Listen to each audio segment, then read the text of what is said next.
welcome to the Bold, Brave and in Business podcast. My name's Andrea Turner-Boys. I'm your host, Women with Altitude. I am the founder of and the presenter of this podcast. On today's episode, we have Barbara Callan. Our episode title is Trusting Your Intuition and How Barbara Callan Turned Her Deepest Gift into a Thriving Business. Barbie spent years as an educator. She moved through different teaching environments, taking her core skills wherever she went. But beneath every lesson plan and every classroom was something quieter, an intuitive ability that wouldn't stay buried. Eventually, she took the leap from the known world of education into the uncharted territory of intuitive work, and she hasn't looked back. Today, Barbara helps people from all walks of life find clarity and remove the blocks holding them back, using intuition and energy work as her tools. Barbara has actually helped me. I've known Barbara for about 10 years.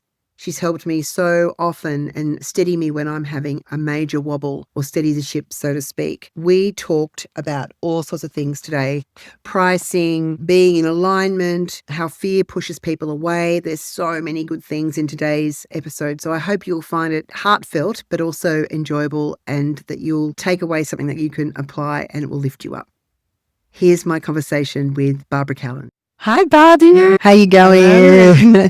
Thank you so much for being on our podcast today. I'm a little bit excited because I've known you for a very long time, full disclosure, probably coming up to 10 years, which is all, I feel like it's all my luck, and I just adore you and have just seen you evolve and change, and you've helped me immensely too. So welcome, Barbara Callan, to our podcast. We're going to talk a lot about trusting your intuition today, but for people listening, can you share who you are and what you do? Thank you very much. So I'm Barbara Callan. I live in the Southern Highlands, New South Wales, and I call myself an intuitive coach and mentor. I just work with really anybody, the people who come to me, and people who generally are in change or questing in some way. Sometimes we're looking for an answer. Sometimes we're going to look forwards in time. Sometimes it's whatever the subject is, I tune into that and I can get information for people. And if there are blocks, if there is healing that is needed, whatever it is, we co-create that, come out the other side. So is this a gift that you had from childhood? You spent many years in education before fully stepping into this intuitive work. Can you take us back to that transition?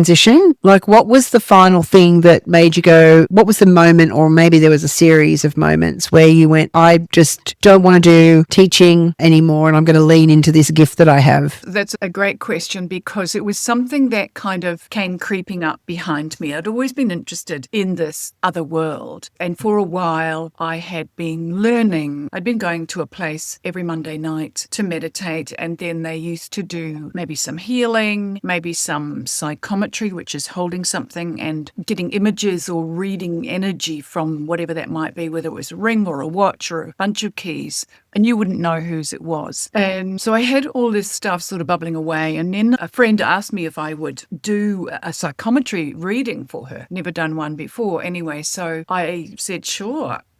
I'm always a why not person instead of a why person. Anyway, I did the thing for her and she was like, oh my God, that's amazing. And I was thinking that and all this stuff. And I went, oh, that's really interesting, fascinating. But then it began to happen at the group I was going to. And so this evolved over time into me buying a packet of very strange tarot cards. They're old French cards. And so I began to read for people I didn't know. I began to read at markets. And this is only at the weekend. So during the week, I was a straight teacher. And then at the weekend, I'd be at a market doing this stuff. And so after a period of time, it just began to naturally leak into my work, my teaching work. I began to heal things. I began to know things. I would practice. I would go out for a cup of coffee and I would practice focusing on someone in the coffee shop and really just feeling them, feeling their energy, not doing anything, not reading them, just feeling how they felt. So I think really helped here. It wasn't until many years ago when I went to Bali, 2013 actually, and by then I was reading cards at the weekends. I was also had started to read cards online for people. I didn't know if it could work, but yes, it could. When I went to Bali, I saw 3 different Balinese healers and they all said the same thing to me, which is, what is it that you do? And I said, oh, I'm in education. They said, no, what do you really do? You help many people. And I went, oh, I know what this is.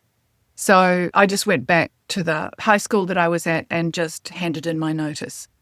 And Was it the Yes. acknowledgement? Was it the acknowledgement of the healers? Because that takes a lot of courage to do that. And there would be people potentially listening to this who have just done that, like left that corporate world or taken that leap. That is a defined career path, right? One that's socially, acceptable, and you left for something that is a bit more intangible and more woo. That just takes enormous courage. And for those listening, because Barbara, you're very, very humble, but Barbara works with people all over the world. She's got huge CEOs in New York or business people who will call on Barbara when they're recruiting or before they're going into meetings. You really do work with some amazing people all over the world. So I just wanted to have a grasp of that, because you will downplay that, but Sure. you're very in demand and you do work everywhere. But were you scared, or was it just the ultimate faith in trust? Well, I think probably what I haven't mentioned is that in all of this along the way, there were little clues that were dropped for me. It wasn't just the reading of the cards. It was learning to read energy, learning to feel people. And when I was in the teaching, particularly in advisory and working with students with behavioral issues, I'm sitting across from the 16-year-old boy who's been stood down because he was threatening to punch the English teacher. And he can come back if he agrees to work with me. And so he's sitting across from me with his head down, just grunting. And I just leaned forward. I could really feel him. And I said, listen, I'm here to help you. And I said, I know what your problem is. I know why you have a problem in English class. I said, because I believe you can't read. I said, I believe you can't read the text that you're given. And he put his head up and he just looked at me. And I said, yeah, I know. I said, would you like me to do a test? Because I can test that and I can tell you what your reading age is, because the texts that you are given are probably for a 15-year-old reading age and you don't have that. And I said, it's not a terrible thing. I'm here to help you. So that sort of stuff began to happen everywhere. And if I was working with a student that was nonverbal, of course, I'm reading every other thing to give me information because they have no language. So all of that is I believe that when we recognize something or acknowledge it in ourselves, it becomes stronger. So acknowledging that strength in myself and accepting it, not running away from it, made it become stronger, made it become much more, I guess I stopped hiding it and made it visible. And so it became much easier to say yes. I already had was working at the weekends doing the other stuff while I was teaching. I just took a leap of faith and said a prayer that said, if I'm going to do the work, I do believe it's divine work. If I'm going to do the work, then the people will come. And that was, and with that, I did my resignation. Wow. This is a casserole. I might be in trouble here. I don't know that they love stuff. So then what you're describing, though, is still the little seed or the little voice of doubt, but you had that clearer, no, this is the people will come. It's right out of Field of Dreams, build it and they will come. Do you remember with the baseball film? I love that film.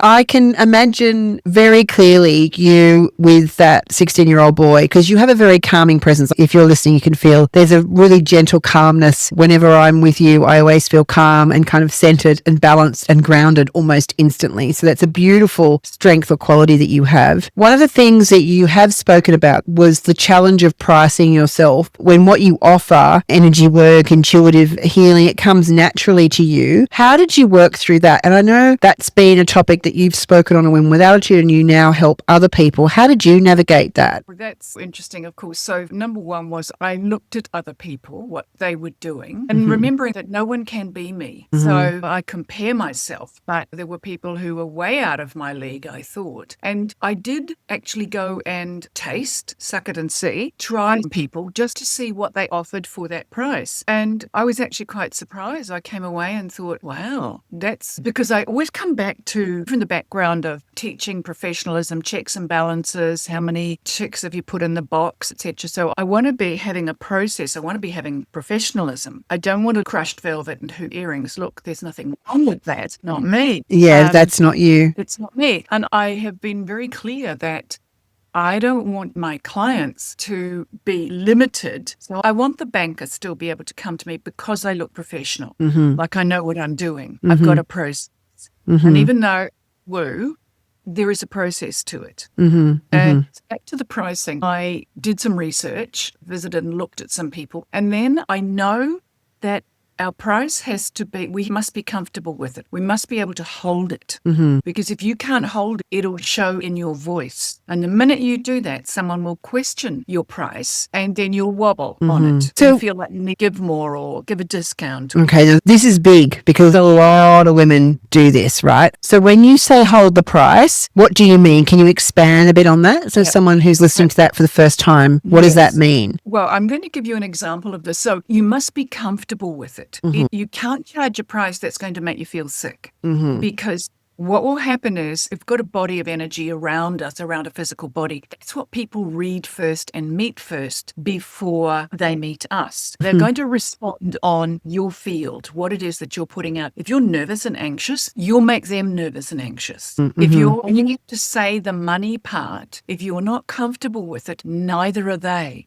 Gotcha. I remember many years ago, I went and had a hit, and when I went to pay, she just pushed the thing forward, the EFTPOS machine. And I went to tap my card and I thought, that's interesting. She hasn't told me the price. And I said, so what's the price? And she said, that's just $130. And I knew by her just and by the cadence of her voice that she was not comfortable with it. So I read her energy and I came back immediately with, have you put your price up? Now she's double. And she said, well, that wasn't my reason. I was curious. And she said, yes. Oh, she said, oh, my accountant told me I had to, something about the gas or something, I don't know. But it wasn't her. She was forced to do it by the accountant. So she's not up to speed with it. Instead of, yes, it's 130. Full. Now she's comfortable with it. She's owned it. Yes. The own price is key. So now we've established what you're talking about and what that means. How do people get comfortable with it? Now, I know you've got a story about someone, because a lot of people are working with coaches and different people, and it's very easy for an accountant or someone else to say, oh God, you've got to put your prices up or whatever. But what you're talking about is when you can feel it and really be clear and accepted. You can't, there's fake it till you make it, but you can't really fake this, right? Because if it's not in your field, you're going to keep bumping up against people questioning it, arguing back. You've got a story around this. Can you share that one with us? Yeah, this happened to a friend of mine quite a few years ago, and she was a kinesiologist. She had a coach that she was paying a lot of money for, and he was telling her she must put her price up. She was charging $180 for an hour, and he said to her,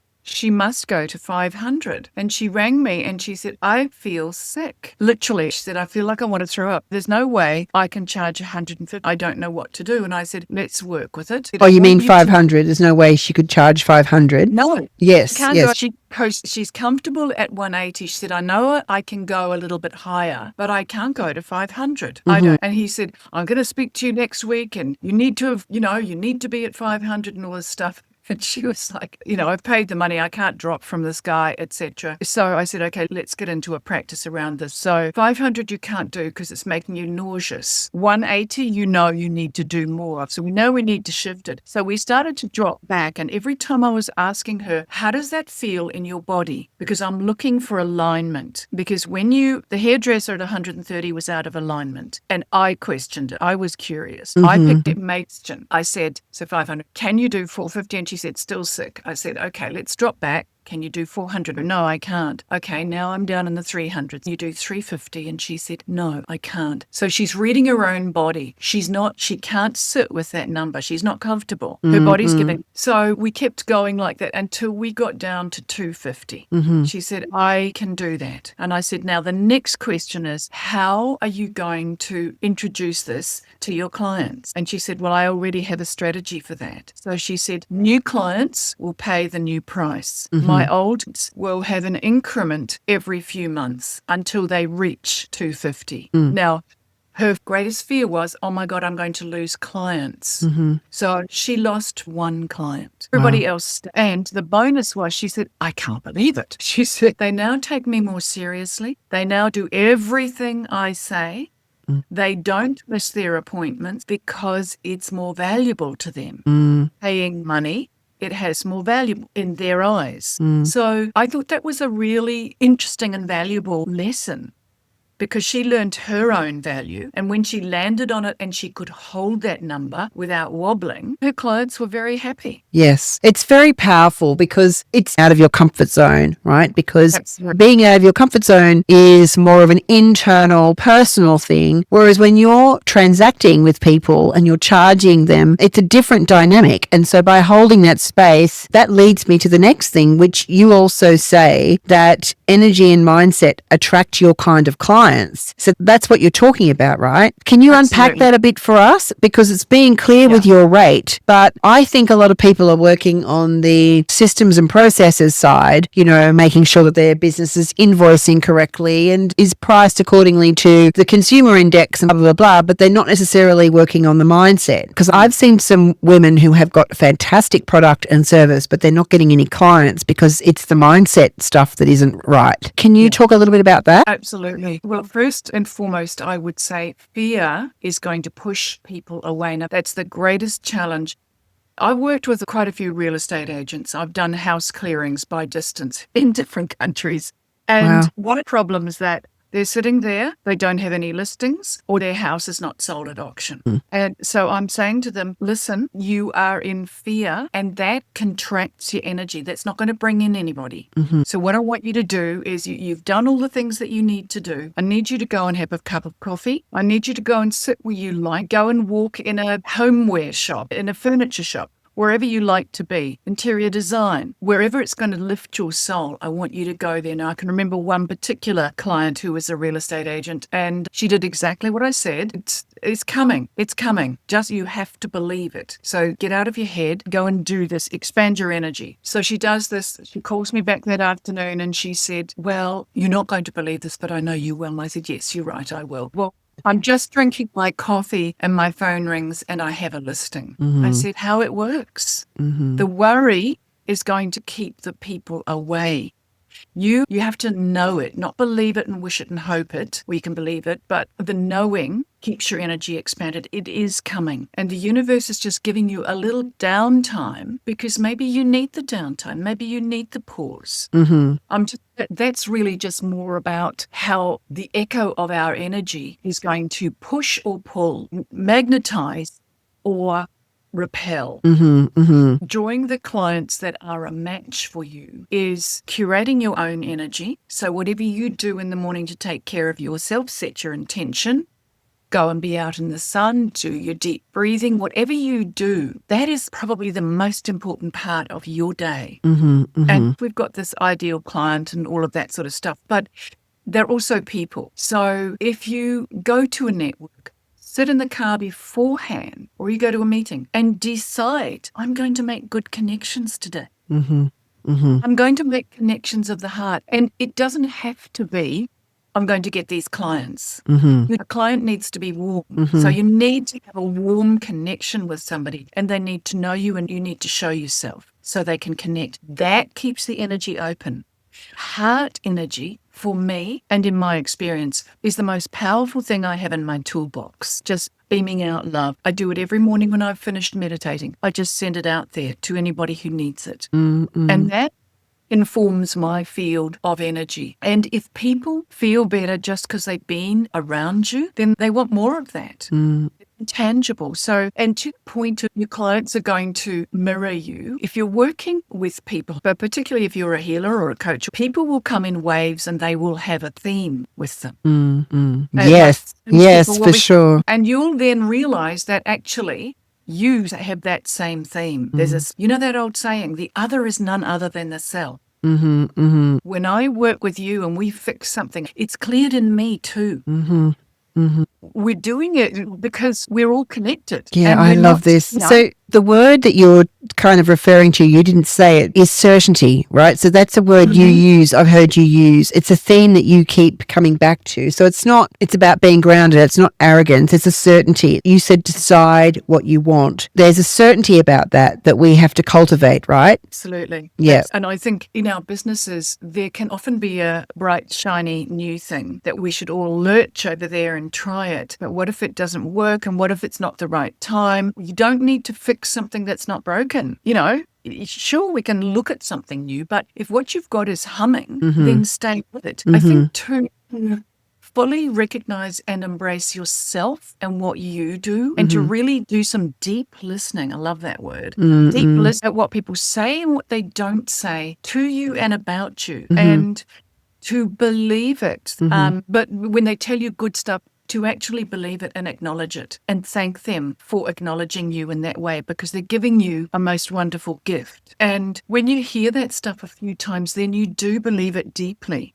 And look, I used to see this many times with young teachers who'd not been in the game for very long, and they couldn't own the room. They couldn't step in there. Like, your energy has got to be so strong and so certain that you step in there and those teenage kids are going to know, the teacher's here. So if you can't own the space, if you're, look, it might be okay. If you're a bit waffly, that's not going to work. So in your own business, you're the best person to do it. You know what you do. And so owning that and being absolutely certain that you can help that person. And I remember the first time I did a distance healing for a woman in San Jose who I'd never met. She contacted me and we spoke. And she said, I'm a cleaner and my hands are numb. Can you help me? And my thought was, I don't know. But I said to her, Marissa, I don't know if I can help you, but I'm here and I'm going to try. And because I said that, of course I tried. Of course it worked. Of course she got feeling back in her hands. I just opened up and let the energy pour through me. And I said, I'm a why not person rather than a why. I've honestly said, I don't know. I've never done it, but let's have a try. And that she felt taken care of and heard in that. I think that's the honesty of you and the integrity of you. I think you just speak the truth and you deliver it in a purposeful and gentle way, but you're always sharing what's true, right? What's true for you and what you can feel. So I'm not surprised, but I love the way that you framed that, because it was just being honest, right? Exactly. It's like you could have told her all different things, but you didn't. You just said, I don't know. Let's give it a go, which I love. It would be the same as you're going to get your car fixed or the mechanic and he might say, look, I'm not sure, we'll have a look at this. That may be the problem. It's exactly the same thing, but you know you're at the right place. He's got all the tools, that you need. It's that same thing. I think it also depends on how much ego we're running. And when you pull that right back and you're in neutral space, I've got neutrality on this and I don't need to win. I don't need you to think I'm great. I'm here to do a job. And that's very linked into purpose. Yes, You know, I'm holding space to be of purpose and to help, and absolutely. That's the priority. So that's the energy that comes out first, is what you're saying. 100%. Yeah. That you couple that with the certainty, and and that's a beautiful formula. And people can feel it. People can feel that you care. People can feel that you're open. People can feel that you're going to do something. Yes. And at the end, I will feel better. So for the woman who might be listening right now who has got a skill that maybe she's downplaying, maybe something that comes naturally to her that she hasn't really noticed, what would you say to her? What's the first step towards trusting that thing enough to build a business or a life around? Look, I think I can only speak from my own experience. I surprise myself and I get surprised at things that I can do. I was always very shy. I never wanted to be out the front. You wouldn't know it for somebody who's a Leo, but I always rose to positions of responsibility, and I'm that person where nobody else wants to do it. So I would always volunteer, yes, I'll do that. Not knowing whether I could do it or not. I think about, it's like have a go at it. Your hidden skill or talent. Life is short. Why hide it? Why not bring it out and play it? Because that's what you were dealt. So let's be having it. Put it out on the table and good look at it. And I think just it in the attitude of the why not. I think about, the shy person who then ended up running workshops in Doha out of my comfort zone. I remember the first time I did it, 4 hours on my own. And but I got through it. I learned to love doing that. I just loved doing 4-hour workshops by myself because I could see all the lights go on. There's something about that when people get what you're talking about. Yes. Light goes on, the light bulb moment, and you see it there. So exciting. Yeah, I would have to agree with that. So I love that part too. Yeah, that somebody, if there's something that you know you can do, and how do you know? Because you continually get surprised by it, and you sometimes will think, so what did I actually do there? Happen. And you begin to track it.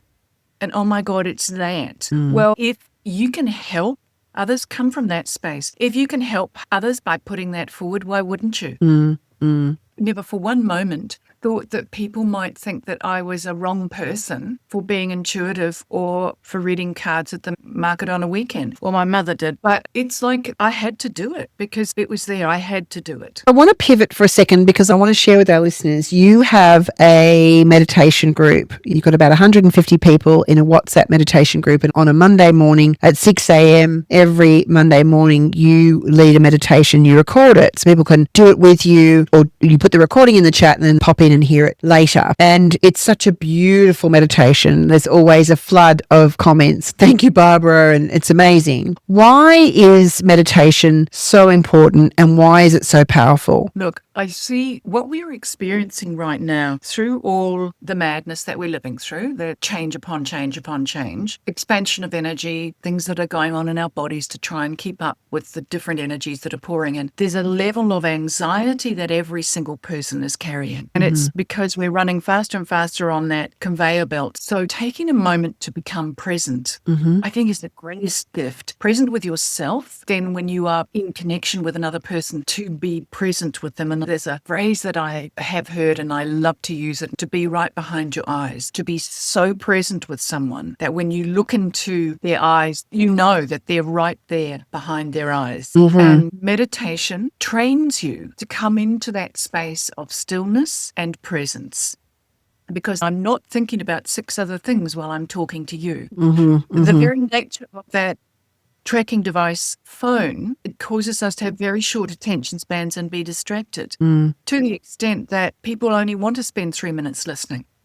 Well, that's not too best. No, I'm just laughing because I can see how that happens. You know, I can see it with family. Sorry, I didn't mean to interrupt you. No, it's just so that makes the attention span, it trains it to be very short. The meditation and being present and stilling the mind, because if you want to get guidance, inner guidance, you've got to be able to be present and be still. Guidance will come. You'll be able to hear it. If you can't be still, then, and there's too much clutter and there's too much overthinking, if you're caught in your head. Too many tabs open, you mean? Too many tabs. You can't get the guidance that you need. You won't hear it. So that even if you're wanting to just get answer, should I be doing this? And you want to feel in your body, because the yes is going to be expanded and easy and relaxed, and the no will contract. And sometimes they're very subtle. But if you can't present in your body, you're not going to be able to do that. I once did it when I was at the dentist, and I said to him, no, don't give me an injection, I'm fine. So I dropped into a meditation and he kept sort of tapping me like, you okay? Yes, fine. But at the end, he said, please don't ever do that again. He said, I was so stressed that I would hit. And you... I said, I was fine. I get scared of the dentist. I'm much better than what I used to be. I'm much more brave now than what I was. But I had a phobia. So when you said that, then my anxiety went through the roof, so I can see what you're talking about with the dentist. Oh, that's so fascinating. Yeah. I could talk to you for hours and hours and hours and hours because you've helped me so much, but you've also just helped thousands of women around the world and men. You help men too, thousands of people. You just have a way of explaining it so that we get it and we understand. And I just really appreciate you taking the time to talk us through, something that there are people out there doing those kind of woo-woo kind of businesses, and it can be really tricky in this particular world, but you navigate it so elegantly and purposefully. We'll put all your links into the podcast notes today if you ever want to work with Barbara. She's very accessible. Reach out to her. Barbara Callan, thank you so much for being on our podcast today, sharing your wisdom. Thank you, Andrea. It was delightful, and thank you so much for inviting me. Oh, it's lovely having you. I will speak to you very soon. Thank you so much.